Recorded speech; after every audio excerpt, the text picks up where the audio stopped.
The night was so quiet that even the wind seemed afraid to move. A thin mist rolled over the highway, and somewhere in that pale silence came the screech of tires, then a dull, heavy thud. When the headlights cut through the fog, they caught the shape of something lying in the ditch. Not a deer, not a coyote. Its fur burned reddish under the light like a dying ember. At 2 a.m., the radio at Red Oak Sanctuary crackled to life. Possible red wolf hit by a vehicle. Mile 32. Highway 74. Dr. Emily Reed grabbed her medical kit before the sentence even finished. If that's truly a red wolf, she told her assistant Sam, it's one of the last of its kind. Their truck bounced through the fog-soaked road, the forest swallowing every beam of light. Emily's heart hammered against her chest, not from fear, but from the weight of what that call might mean. For decades she'd read reports about the collapse of red wolf populations. Fewer than 30 remained in the wild. Losing even one was unthinkable. When they arrived, the air smelled of metal and rain. The wolf lay on the roadside, its hind leg twisted, breath shallow but steady. Age had frosted the fur around its muzzle, but the eyes, those amber-burning eyes, still held the wilderness itself. Emily knelt beside the animal, speaking softly. "You're not alone. Not tonight." Sam adjusted the flashlight. Nora, another volunteer, unfolded the stretcher. A tranquilizer dart hissed, followed by a moment of stillness, then the faint rhythm of a heartbeat monitor. They worked in silence, knowing that each second could be the difference between extinction and survival. Back at the clinic, fluorescent lights flickered over blood-matted fur. Emily's gloves were soaked, her hands trembling only when she finally paused. "Compound fracture, possible internal bleeding," she murmured. "But he's fighting." As dawn crept through the blinds, the old wolf began to breathe more evenly. Emily placed her palm near its chest, feeling the fragile thump beneath layers of gauze. "We'll call him Rufus," she whispered. "It means red and lucky." Outside, the first light touched the pine trees, painting them gold. The sound of a distant howl echoed through the forest, lonely, uncertain, almost a call to remember. The narrator's voice returns low and haunting. "Knew it then, but this single rescue would test every boundary between human compassion and wild instinct. What happened next would leave everyone speechless." The Red Oak Sanctuary sits deep in the lowland forests of eastern North Carolina, a mosaic of pine cypress and quiet marshland. To outsiders, it's just another remote outpost, but to those who work there, it's a front line. A place where extinction is not a theory, but a patient lying on a metal table. The facility was small, 3 prefab buildings, a fenced enclosure, and a medical wing that smelled faintly of iodine and pine resin.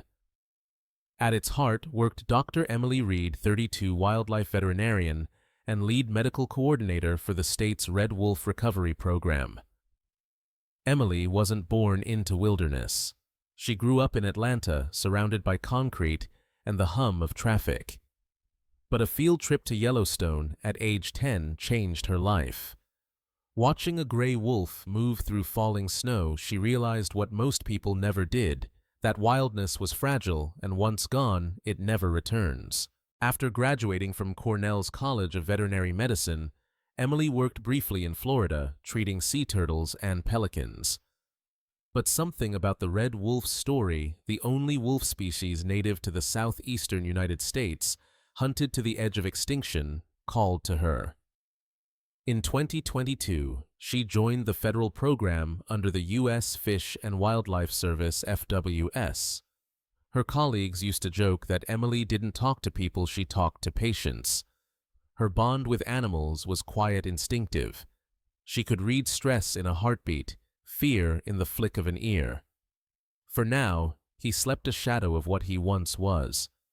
His heartbeat, once strong and wild, now depended on machines and human mercy. Emily watched the monitor flash 68 beats per minute, then 70. Steady, but weak. She took notes, recorded vital signs, and adjusted his bandages. Sam entered with fresh saline packs. "Do you really think he'll make it?" he asked quietly. Emily didn't look up. "He has to," she said. "There are so few left." Outside, Nora was preparing a separate enclosure. Fresh hay, reinforced fencing, a small infrared camera for night monitoring. Everything had to be ready if Rufus survived the first 72 hours. The sanctuary was silent except for the rustle of leaves and the distant croak of frogs. It felt like time had slowed, as if the entire forest was holding its breath, waiting to see whether this old wolf would rise again. Emily leaned against the window frame, exhaustion clouding her eyes. Sometimes she whispered, "I wonder if we're trying to hold back the tide with our bare hands." For the next 48 hours, every minute felt borrowed. The old red wolf Rufus lay on a padded recovery table wrapped in bandages and faint light. His breath was uneven, sometimes breaking into shallow gasps that made the monitors flicker in alarm. Emily barely left his side. A mug of cold coffee sat untouched beside a stack of medical charts. She noted his vitals every hour, speaking softly as she worked words meant more for herself than for him. "You've made it this far, old boy. Don't give up now." Outside the clinic, rain hammered the tin roof. Sam and Nora moved quietly through the corridor, carrying towels, setting up heat lamps. The smell of wet earth mixed with disinfectant. They all knew the first 72 hours would decide everything. By the third morning, a faint movement, a twitch of Rufus's paw, sent a shock through the room. Emily froze, heart thundering. Then another movement. His amber eyes opened cloudy but alert. For a second, they locked onto hers, ancient, feral, searching. She exhaled, whispering, "Welcome back." Days turned into a rhythm of care and caution. The team moved around Rufus with quiet respect. Sometimes when the clinic went silent at night, he would lift his head and stare at the trees beyond the window, as if he could still hear the forest calling him home.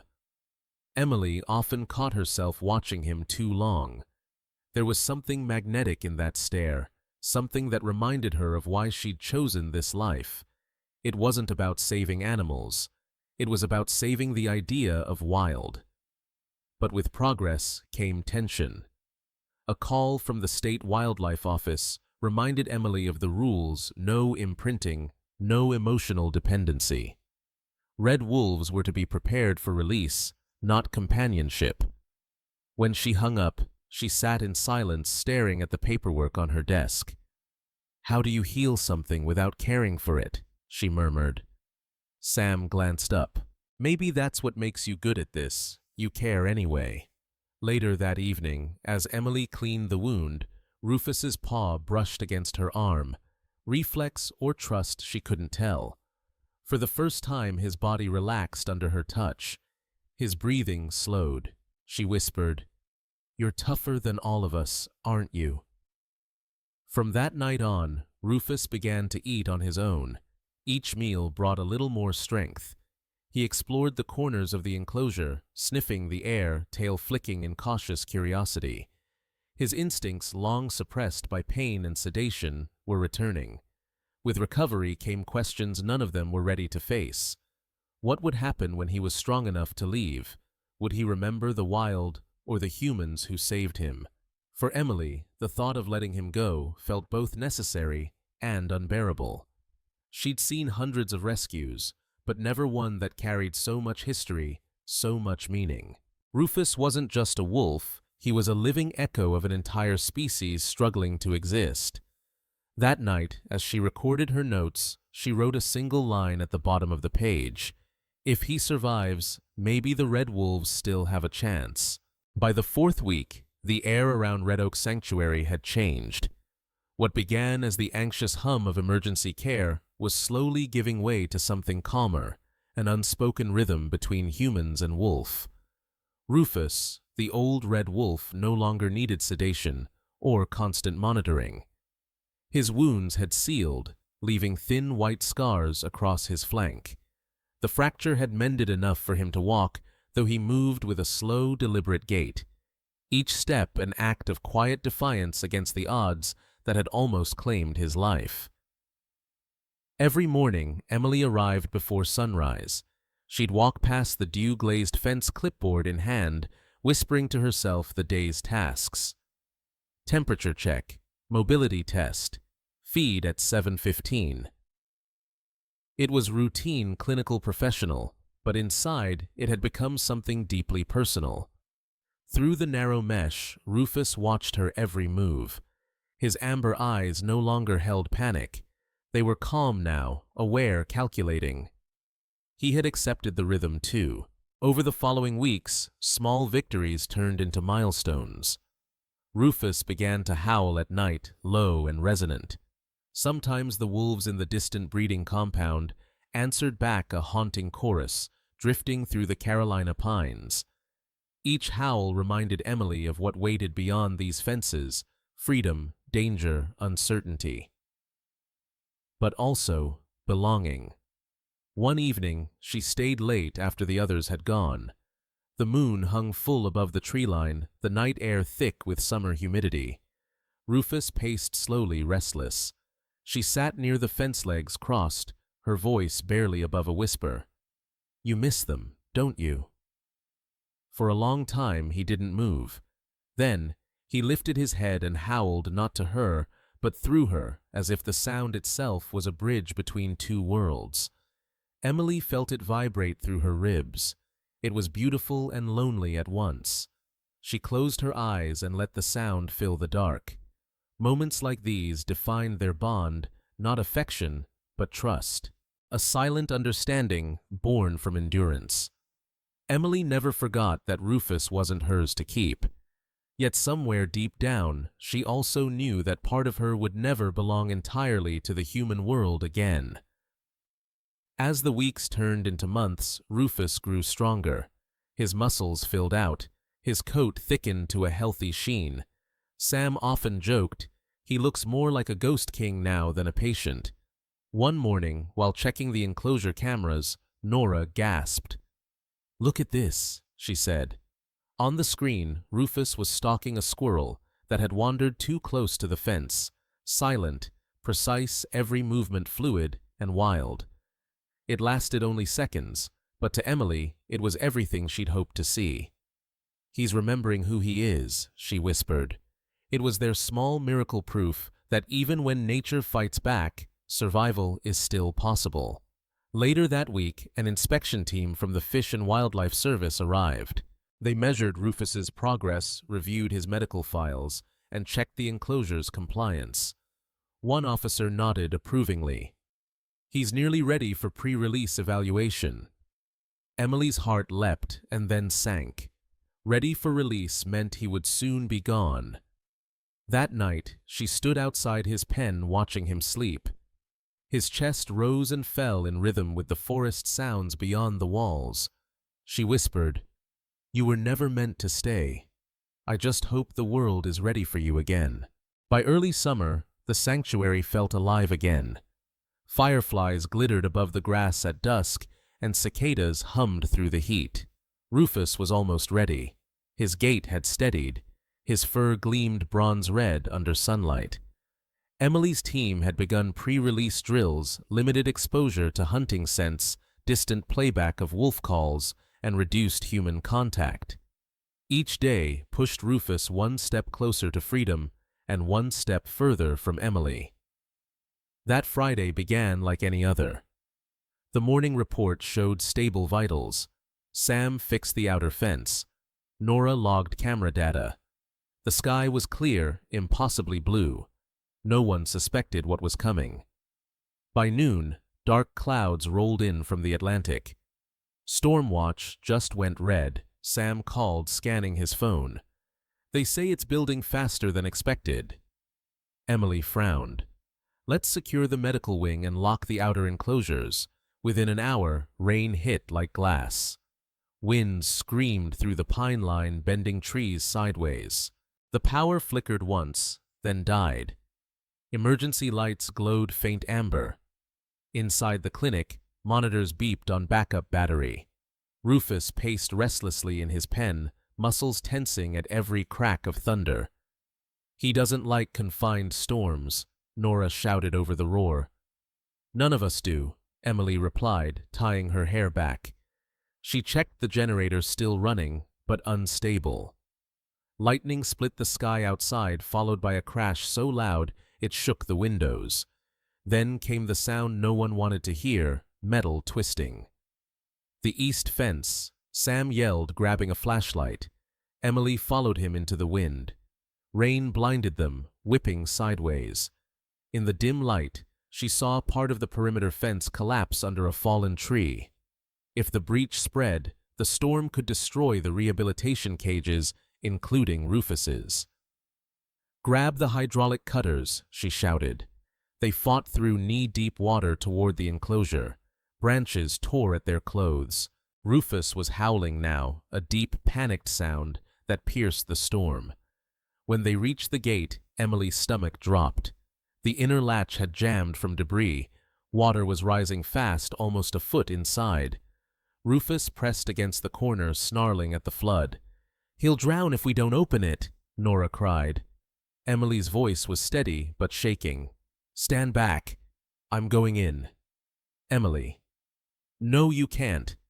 But she already had the tranquilizer pole slung over her shoulder.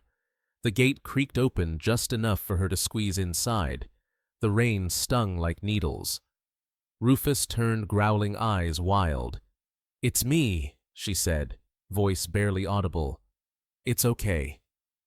She waded through water up to her knees, flashlight beam shaking. The wolf backed away, trapped between fear and instinct. A flash of lightning illuminated the scene. Emily drenched, one arm outstretched, and Rufus, his fur slick and dark teeth bared but trembling. "Listen," she whispered. "I'm not your enemy. I'm your way out." For a second time, froze. Then Rufus lunged not at her, but past her toward the rising current. His paw hit the bent gatepost, dislodging it just enough to swing free. The surge of water spilled outward, lowering the level inside. Emily gasped. "You clever, stubborn thing!" Sam and Nora rushed forward, securing ropes and cutting away debris. Together they cleared the fallen branches, guiding Rufus toward the dry section of the compound. When the last gate slammed shut behind them, everyone collapsed in the mud, panting. Rain still poured, but the danger had passed. Rufus stood on higher ground, chest-heaving fur matted to his frame. His eyes found Emily through the storm. For a heartbeat, neither moved. The wild and the human, both drenched and breathing as one. Then slowly, Rufus stepped forward and pressed his muzzle briefly against the fence. A gesture not of taming, but of recognition. That night, the sanctuary was a ruin of broken branches and waterlogged soil. But somehow, every animal survived. And for Emily, it wasn't just survival, it was revelation. It was nature's reminder that he was never truly theirs. The night before his transfer, Emily walked the perimeter alone. The moon hung pale and quiet above the trees. Rufus watched her from the shadows, silent. She whispered, "Tomorrow you'll be free. Just promise me you'll survive." He tilted his head as if listening. Then, almost imperceptibly, he howled once, low, brief, a farewell, without words. Emily closed her eyes. Goodbye, old friend. In that storm, they had both crossed a line from fear to trust, from captivity to readiness. The flood had washed away the boundary between healer and healed. Now, only one step remained. The wild had called him back. And for the first time Emily was ready to answer. A week after the storm, the sun returned warm, sharp, indifferent. The sanctuary was almost back to normal, but inside the staff house, tension hung thick. The release of Rufus had been approved, yet not everyone agreed with the decision. For Emily, it felt like a quiet countdown. Each sunrise brought her closer to losing the animal she'd fought to save. For the rest of the staff, it was more complicated. Outside forces had begun to close in. The first letter came from a nearby landowner. "If you people release wolves here, you'll regret it. They'll attack our cattle." Then came the second, a formal notice from the State Wildlife Compliance Office demanding a reassessment of Rufus's behavioral readiness. The storm footage showing Emily inside the enclosure had circulated through official channels. Regulations were clear: any human contact beyond minimal medical care risked behavioral imprinting. Inside the meeting room, Officer Daniels placed the report on the table. His tone was measured but firm. "Dr. Reed, you entered a containment zone during an active storm. That's a violation of Section 7, Paragraph C." Emily kept her voice steady. "If I hadn't, he would have drowned." "I'm not disputing your intent," Daniels said, "but protocol exists for a reason. These wolves can't associate safety with humans. It compromises reintroduction." Sam leaned forward. "She saved his life. Isn't that the point of all this?" Daniels sighed. "Intentions don't change biology." For a long moment, the room was silent except for the ticking clock. Then Daniels closed the file. "The board will review the footage. Until then, Rufus's release is on hold." Outside, the world was no kinder. News spread fast. Controversy at wolf sanctuary. Human wolf. Contact sparks. Investigation. Comments flooded social media. Some praised her bravery. Others called her reckless. Leave nature alone. Wolves don't need rescuing, they need distance. For the first time, Emily felt the invisible weight of the public pressing down. Every decision dissected, every act of compassion questioned. That night she sat alone in the clinic. The fluorescent light hummed faintly above. Rufus lay on the far side of the fence watching her in silence. His eyes were steady, untroubled by human politics. She whispered, "They think I made you weak, but they don't see you. Not really." He blinked once, slow and deliberate, then turned away to face the forest. It was over, or so they thought. That evening, Sam found Emily sitting by the fence, her clothes still dusty from the day's inspection. The forest glowed gold in the setting sun. Rufus was lying nearby, head resting on his paws, calm and unbothered. Sam sat beside her. "You gonna fight it?" She stared straight ahead. "No, I just have to trust he'll make it." He nodded slowly. "He will." For a while, they just listened, the wind in the pine needles, the hum of distant insects, the slow rhythm of two beings who understood each other beyond words. Then Nora appeared at the door. "Emily." They called from headquarters. "They've approved the release again, but the relocation team takes over in the morning." Emily exhaled, almost smiling. "So that's it then." In the stillness that followed, she realized the fight had never been about rules or credit. It was about balance between love and letting go, between protection and freedom. Rufus had never belonged to her. He belonged to the wind, the mud, the silent spaces between trees. She stood brushing the dirt from her hands. "Let's make tomorrow count." Shot suggestion. Wide shot, twilight settling over the sanctuary. Emily's silhouette beside Rufus's pen, two shapes framed in the dying light. The next morning came with a sky painted in silver mist. The relocation truck rumbled into the driveway doors, marked with the U.S. Fish and Wildlife Service logo. The team moved with efficiency, tranquilizer darts prepared carriers, secured protocols, followed to the letter. Emily watched from a distance. She wasn't allowed inside the perimeter anymore, but Rufus knew. The moment he sensed the change in air, he turned toward her direction. The dart hissed a soft click, and his body eased into stillness. As they loaded him into the transport crate, Emily whispered, "Run far, live long." No one heard her but the forest. That day, regulations won the battle, but not the story. For even as bureaucracy moved him away, Rufus had already crossed a boundary no law could reach. He had taught them all something that couldn't be written into policy. Compassion isn't a weakness. It's the wildest thing we have left. The dawn of the release day came soft and gray. Fog clung to the trees, wrapping the sanctuary in a veil of quiet stillness. For the first time in months, Emily wasn't wearing her white coat. She stood near the truck in a plain jacket, hands buried deep in her pockets, heart heavy with something between pride and loss. The relocation team moved briskly, checking straps and data tags. The FWS insignia gleamed on their uniforms, official and distant. Rufus lay calm in the transport crate, sedated but steady. His breath fogged the air in rhythmic bursts. The tranquilizer had dulled his senses, but not his presence. Even asleep, he carried the weight of the wild. Emily stepped closer. "Can I have a minute?" The lead officer hesitated, then nodded. "Make it brief." She knelt beside the crate, her fingers tracing the cold metal bars.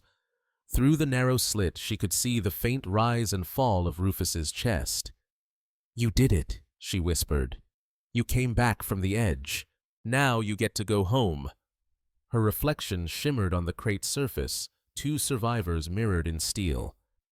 As the engine roared to life, the sanctuary faded behind them, the place that had been both battlefield and home. The road stretched endlessly through a landscape of flooded meadows and whispering reeds. The rain had stopped, but the air still smelled of storms.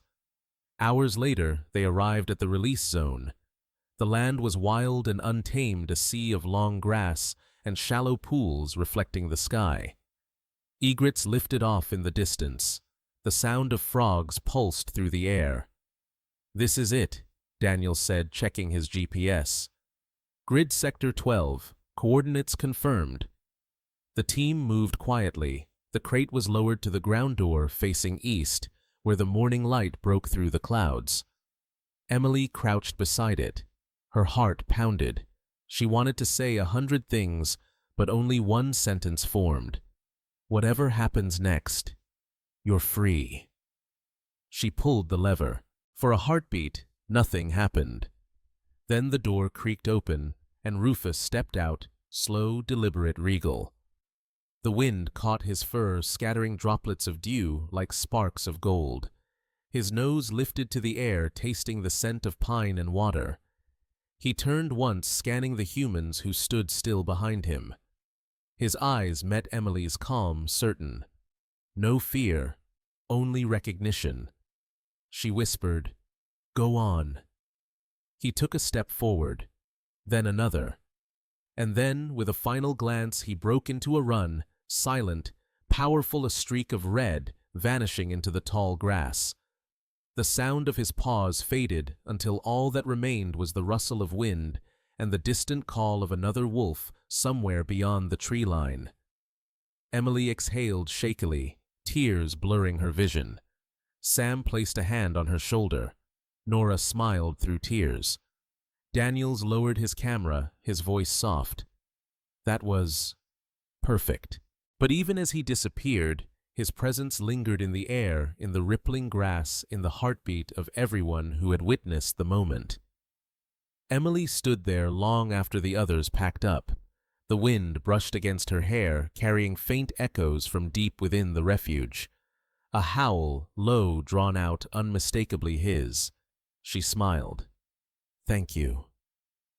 The camera lingers on her face as the sound fades, replaced by the gentle hum of the forest, returning to calm. Hours later, back at the sanctuary, she entered the empty enclosure. The ground was dry now, the scent of Rufus still faint in the air. His feeding bowl, the patch of hay he once favored, all untouched. She sat down in the corner, running her hand along the wire fence. "You left a hole here," she whispered, "but that's how it's supposed to be." The weeks that followed were both empty and full. Without Rufus, the sanctuary felt quieter, but not silent. There was purpose in the air again. Emily threw herself into field reports, genetic tracking, and outreach programs. Every number she logged, every new pup born in the wild, felt like a ripple from his story.